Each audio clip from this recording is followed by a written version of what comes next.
नमस्कार। उत्तराखंड में सरकारी नौकरी की तैयारी करने वाले सभी छात्र छात्राओं को मेरी तरफ से, मैं पीसी पंत की तरफ से नमस्कार। जैसा कि दोस्तों आप देख सकते हैं, आज के न्यूज़पेपर में, हिंदुस्तान न्यूज़पेपर में ये खबर आई है जिसमें लिखा है कि परीक्षा नियंत्रक की किताब से ही दे दिए 6 सवाल, यह कैसा पेपर। तो ये हेडिंग दे रखी है पेपर में और इसके नीचे तमाम बातें लिखी हुई हैं। इस सब के बारे में मेरी क्या राय है। और देखो, एज ए टीचर हम पढ़ाते हैं और मैं खुद भी परीक्षा देता हूँ, मैंने खुद भी ये पेपर दिया। इस बात को लेकर के मेरी क्या राय है और छात्रों को इस पर भ्रमित नहीं होना चाहिए, उस राय को लेकर के मैं आपके बीच में आया हूँ। और आप मेरी बात से कितना एग्री करते हैं वो कमेंट ज़रूर कीजिएगा, अपनी राय ज़रूर दीजिएगा। मैं ये तो नहीं कहूँगा कि आप मेरी ही बात मानिएगा, मेरी राय से एग्री ही कीजिएगा, परंतु मैं जो बात आपको बताऊंगा थोड़ा आप उस पर गौर ज़रूर कीजिएगा कि ये जो आरोप लगाए गए हैं कि परीक्षा नियंत्रक की किताब से ही दे दिए 6 सवाल, यह कैसा पेपर। तो इस परिप्रेक्ष्य में जो मेरे विचार हैं वो मैं आपके सामने प्रकट करना चाहता हूँ। इससे पहले हम इस पूरी न्यूज़ को थोड़ा सा पढ़ लेंगे। देखिए, लिखा हुआ है खुलासा। हरिद्वार कार्यालय संवाददाता उत्तराखंड अधीनस्थ सेवा चयन आयोग UKSSC की स्नातक स्तरीय परीक्षा पर एक और गंभीर सवाल खड़ा हो गया है। हरिद्वार में सोमवार को हुई जन सुनवाई के दौरान यह चौंकाने वाला खुलासा हुआ कि परीक्षा के पेपर में आयोग के ही परीक्षा नियंत्रक की ओर से लिखी किताब से 6 सवाल सीधे सीधे पूछे गए। तो एक तरीके से जो है अखबार ने इसको सनसनीखेज खबर बनाया है। चौंकाने वाला खुलासा सुनकर आयोग के अध्यक्ष ने हैरानी जताई। तो आयोग के अध्यक्ष जो यहाँ पर लिखा हुआ है, ये जो माननीय यूशी धानी सर हैं, उन्होंने कल सुनवाई करी है एक बच्चों की, उसमें ये सवाल आया है तो उनके लिए ये दिया गया है। ठीक है, तो ये बोला गया है कि उन्होंने मतलब हैरानी जताई। तो अब मैं आपको यहाँ पर बताना चाहता हूँ कि क्या है ये मामला। देखिए, इस मामले में क्या है कि कोई कोचिंग सेंटर के हमारे कोई गुरुजन हैं, उन्होंने ये प्रश्न जो है, इसमें लिखा भी है उनका नाम वगैरह, मैं नाम लेना नहीं चाहता हूँ। उन्होंने ये प्रश्न आयोग के सामने रखा कि एग्ज़ाम कंट्रोलर जो श्रीमान हिमांशु कपड़िया सर हैं, उनकी पुस्तक से 6 क्वेश्चन आ गए और ये कैसे आए। तो इस परिप्रेक्ष्य में मैं आपको अपनी राय बताना चाहता हूँ और मेरे क्या विचार हैं, और एज ए स्टूडेंट आप लोगों को भी इसमें क्या आगे सोचना चाहिए, क्योंकि बहुत सारे स्टूडेंट ना इस खबर को देखने के बाद अब उस बुक को ही पढ़ना छोड़ देंगे। तो ऐसा नहीं है, ये मैं थोड़ा सा आपको दिखाता हूँ। ये बुक देखिए, ये बुक है उत्तराखंड राज्य व्यवस्था एवं प्रशासन, हिमांशु कपड़िया पेशियस। ठीक है, तो ये बुक की वो बात की गई है, यहाँ पे आप देख सकते हैं। अब मेरे इस मामले में लेकर के क्या राय हैं, मेरा क्या विचार है और मैं आपको क्या सजेशन देना चाहता हूँ, वो थोड़ा सा मैं आपको बताऊँ। देखिए दोस्तों, जो मार्केट में सरकारी नौकरी की तैयारी के लिए जो किताबें आती हैं, वो किताबें 2 प्रकार की होती है। एक किताब तो होती है गाइड बुक। कौन सी होती है? Guide book. ध्यान से मेरी बात सुनिएगा। गाइड बुक किसे कहते हैं? गाइड बुक है जैसे हमारी परीक्षा वाणी है, वो एक गाइड बुक है। और BS नेगी की बुक है, गाइड बुक है। जो गाइड बुक होती है उसमें कभी भी क्या होता है कि किसी पेपर की तैयारी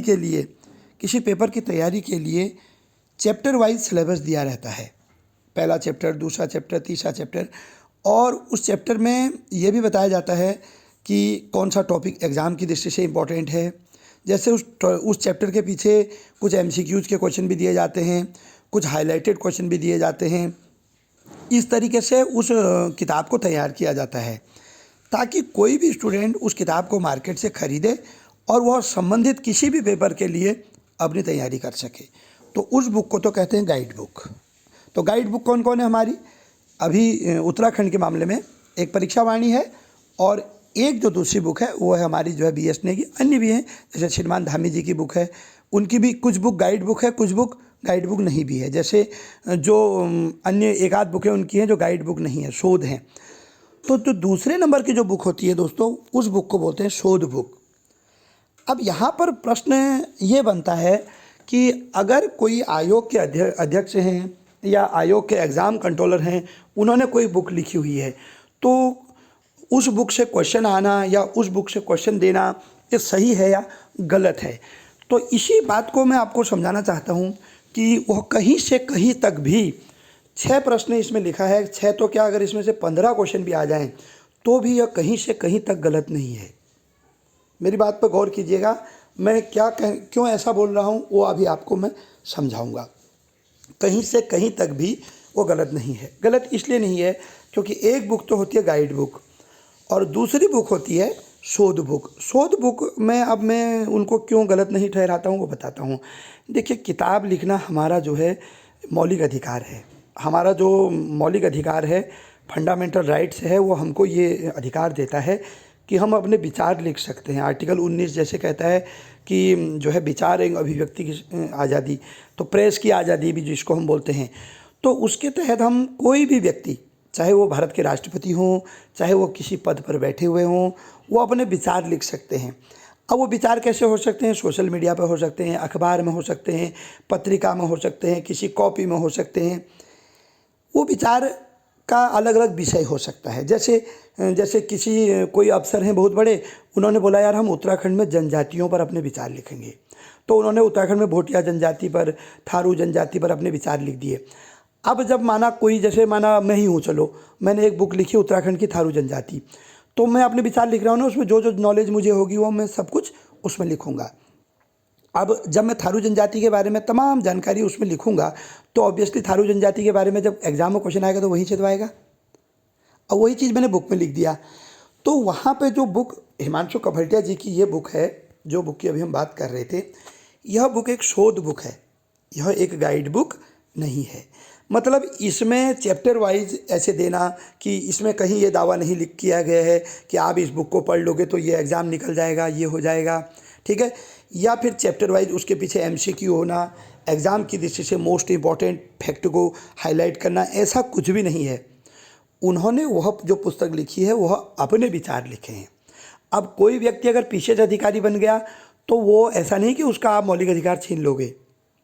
उन्होंने जो ये पुस्तक लिखी है उस पुस्तक में क्या लिखा है, उत्तराखंड राज्य व्यवस्था एवं प्रशासन, यानी उत्तराखंड की राज्य व्यवस्था कैसी है, उत्तराखंड का शासन प्रशासन कैसा है, इस पर कभटिया जी ने उनको जितनी नॉलेज है, क्योंकि वो प्रशासन में रहे हैं, तो हमें तो इस मामले में उनका शुक्रगुजार होना चाहिए, क्योंकि प्रशासन में एक बैठा हुआ व्यक्ति ही प्रशासन के बारे में ज़्यादा बेहतर जानकारी दे सकता है। जैसे आपकी परीक्षा वाणी में उत्तराखंड का शासन प्रशासन है तो वो ना के बराबर है, बहुत कम है।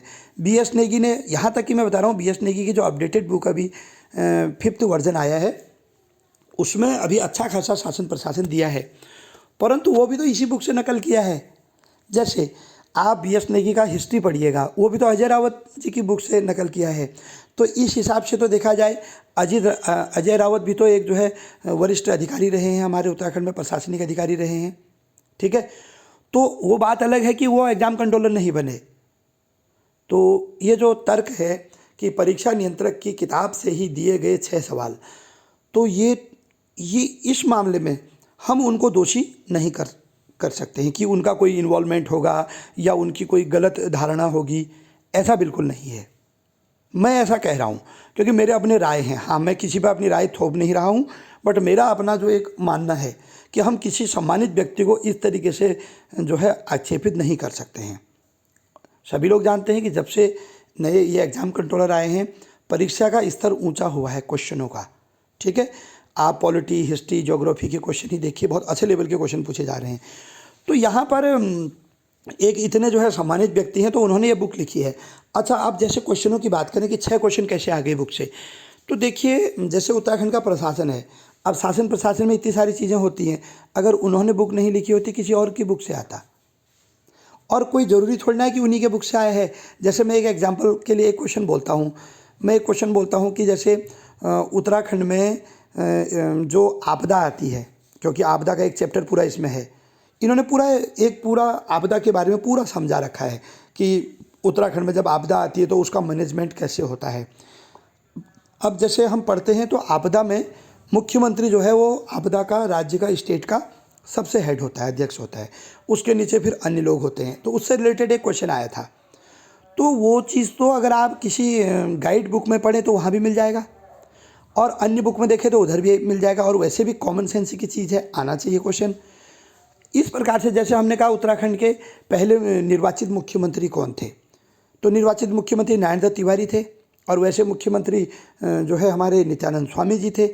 तो वो तो आपको इनकी बुक में पूरी लिस्ट दे रखी है, जितने भी मुख्यमंत्री अभी तक बने हैं, कौन कितने स्पीकर बने हैं, कितने अध्यक्ष बने हैं, सब कुछ लिस्ट है। तो ये कोई लॉजिक नहीं बनता है। हाँ, जांच का विषय अगर जांच बैठती है तो जांच होनी चाहिए, अगर कहीं भी कुछ ऐसा कुछ मिलता है तो वो एक अलग विषय है। परंतु जो है मेरी अपनी जो राय है, हम एज ए स्टूडेंट, हम तो स्टूडेंट हैं, हमने अपनी तैयारी करनी है, तो हमें ऐसा नहीं करना है कि इस बुक को ना पढ़ें, ये गलत है। क्योंकि जो आप जानते हैं कि उत्तराखंड में 40 क्वेश्चन पूछे जाते हैं एग्ज़ाम में। 40 क्वेश्चन में से आपके लगभग 10-12 क्वेश्चन शासन प्रशासन से हर पेपर में आते हैं, और 10-12 क्वेश्चन हिस्ट्री से आते हैं, और 10-12 क्वेश्चन कल्चरल से आते हैं, एक एवरेज हम मान लेते हैं, कुछ करंट से भी आते हैं। तो जब 10-12 क्वेश्चन यहाँ से इनकी बुक से नहीं आएंगे तो किसी दूसरे की बुक से, अब उनकी बुक में मटेरियल ज़्यादा है अन्य बुकों की अपेक्षा, इसलिए वो हमको ऐसा लग रहा कि वहाँ से आ गया। और दूसरी बात, वो एक शोध बुक है, आप किसी के मौलिक अधिकार को हनन नहीं कर सकते हैं। हाँ, अब जैसे एक चीज़ और है कि आयोग में बैठे हुए लोग कोचिंग नहीं करा सकते हैं, ये चीज़ है, ठीक है, कोचिंग नहीं करा सकते हैं, क्योंकि वो ऐसे नहीं बोल सकते कि अरे ये वाला क्वेश्चन पढ़िए बच्चों, ये वेरी इंपॉर्टेंट। जैसे मैं पढ़ाता हूँ, तो हम जब अपने कोचिंग में पढ़ाते हैं, हम किसी पद पर नहीं है, कोई गवर्नमेंट जॉब पर नहीं है, तो हम बोलते हैं कि ये क्वेश्चन वेरी इंपॉर्टेंट है भाई, ये आएगा। वो ऐसा नहीं कर सकते हैं। क्यों? क्योंकि अगर इस तरीके से पढ़ाया तो फिर कल को क्या हो जाएगा कि वो वही क्वेश्चन दे देंगे। अब उनकी जो बुक है उससे यदि क्वेश्चन आया है तो उसमें ये थोड़ा लिखा है कि ये वेरी इंपॉर्टेंट है, या अलग से किसी बॉक्स में नहीं दिखाया गया है। जैसे हम नॉर्मली गाइड बुक में देखते हैं, उसमें जो वेरी इंपॉर्टेंट होता है उसको बॉक्स में रख दिया जाता है, या उसके पीछे भी लिख दिया जाता है यूपीपीसीएस में आया है, ये आया है। वहाँ ऐसा नहीं। जैसे बीएस लीगी में देखिए आप, बहुत सारे क्वेश्चनों के पीछे लिखा है कि बीपीडीओ 2021 में आया है। तो ऐसा जो बुक होती है उसको शोध बुक कहा जाता है। ऐसी बुकों पर हम कोई भी ऐसे नहीं कह सकते हैं कि इससे क्यों आया, ठीक है। तो ये मेरे विचार थे, बाकी आपको जैसा लगा आप कमेंट ज़रूर कीजिएगा, और हो सके तो इस वीडियो को इतना शेयर कर दीजिएगा कि माननीय हिमांशु कभटिया जी तक ये पहुंच जाए, है ना। और मैं ये कहूँगा कि हमें ये बुक रेगुलर पढ़ते रहना चाहिए, क्योंकि बुक अच्छी है।